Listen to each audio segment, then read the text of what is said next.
అందరికీ నమస్కారం అండి. ఈరోజు మన హిందూ దేవాలయాల్లో ఎప్పటి నుంచో మీలో చాలామంది ఎదురు చూస్తున్న వీడియో వచ్చేసిందండి. ఇట్ ఈజ్ నథింగ్ బట్ ఉపనిషత్తులు వెసెస్ మరణం తర్వాత ఆత్మ.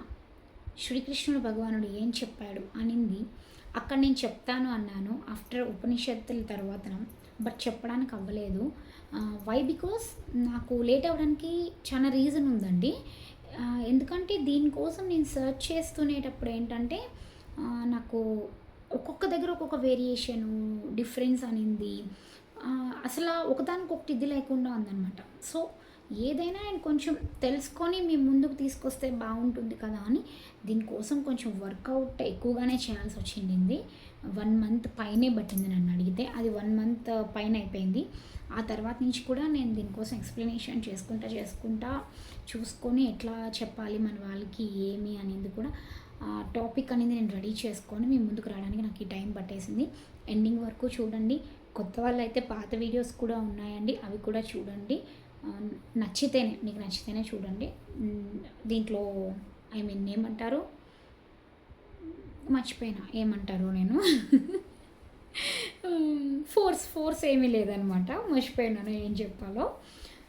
స్మాల్గా కొంచెంగా జోవియల్గా ఏదో నవ్వుదాం అనేసి అని. నాకు కొంచెం మూడ్ కూడా బాగోలేదండి నాకు కూడాను. బట్ వీడియో అనేది చేయాలి కాబట్టి చేస్తూ ఉన్నాను. ఎందుకో కొంచెం డిసప్పాయింట్మెంట్లో ఉన్నాను నేను. ఏదో తెలియని ఒక ఆందోళన, ఏదో తెలియని కొంచెం భయం, ఈ తరాలో కొంచెం ఉన్నాను నేను. ఇంకేమీ లేదు. సో కాబట్టి ట్రై టు అండర్స్టాండ్. ఏదో అట్లా జోవియల్గా చెప్పాను అనమాట. ఇంకా మనం దీంట్లోకి వెళ్ళిపోదాము, మన స్టోరీలోకి వెళ్ళిపోదాం మనము. సోది చాలా ఎక్కువ చెప్పేసినట్టున్నాను కదా నేను ఇప్పుడు. బట్ మీతో కాకపోతే ఇంకెవరితో చెప్తాను చెప్పండి? అక్కా చెల్లెలైనా అన్నదమ్ములైనా మీరే కదా, ఫ్రెండ్స్ అయినా మీరే. కాబట్టి మీతోనే షేర్ చేసుకుంటాం. ఎందుకంటే మీ అందరికీ తెలుసు నాకు అక్క చెల్లెలు అన్నదమ్ములు ఎవరు లేరని మీకు తెలుసు కదా. కాబట్టి మీతోనే షేర్ చేసుకోవాలి ఏదైనాను. యువర్ లైక్ ఫ్యామిలీ కాబట్టి. సో ఇంక మనం స్టార్ట్ చేసేద్దాం మన వీడియోని. Let's begin the story. మనిషి పుట్టినరోజు నుంచి కూడా ఒక ఆలోచన అనేది ఉంటుంది. మనిషి మరణించిన తర్వాత స్వర్గానికి వెళ్తాడా, నరకానికి వెళ్తాడా? మరణం తర్వాత ఆత్మ ఏమవుతుంది? శరీరం నశించిన తర్వాత ఆత్మ ఏమవుతుంది?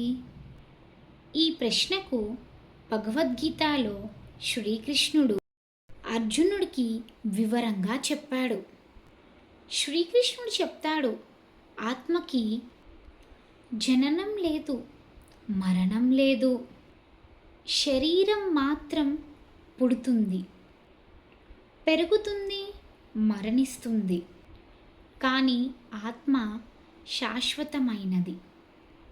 మనిషి పాత బట్టలు విడిచి కొత్త బట్టలు ధరించినట్లే ఆత్మ పాత శరీరాన్ని విడిచి కొత్త శరీరాన్ని స్వీకరిస్తుంది. మరణ సమయానికి మన ఆలోచనలు, మన కర్మ, మన జీవన విధానం ఎంతో ముఖ్యమైనవని శాస్త్రాలు చెబుతున్నాయి. మంచి పనులు చేసేవారు ఉన్నత లోకాలకి చేరుకుంటారు. చెడు పనులు చేసేవారు తమ కర్మ ఫలితాలను అనుభవిస్తారని పేర్కొంటారు. హిందూ ధర్మం ప్రకారం జీవి చేసిన కర్మల ఆధారంగానే తదుపరి జన్మ నిర్ణయించబడి ఉంటుంది.